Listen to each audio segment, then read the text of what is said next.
tunugan mo lang. At pag natunugan mo, yari natin yan. Sakto! Amo, si Chairman ka! Chairman, tapos ka na!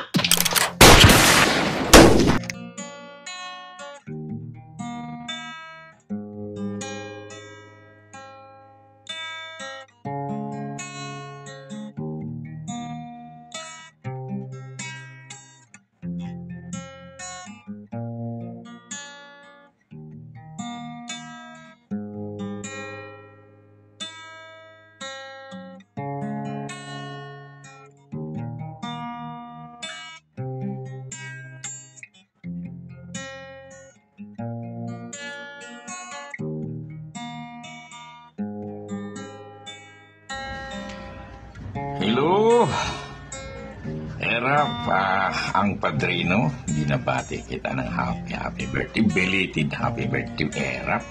Pasensya ka na, Erap, sa sobrang busy ko, nakalimutan ko yung birthday mo. Diyos ko po, Lord, ikaw na bahala.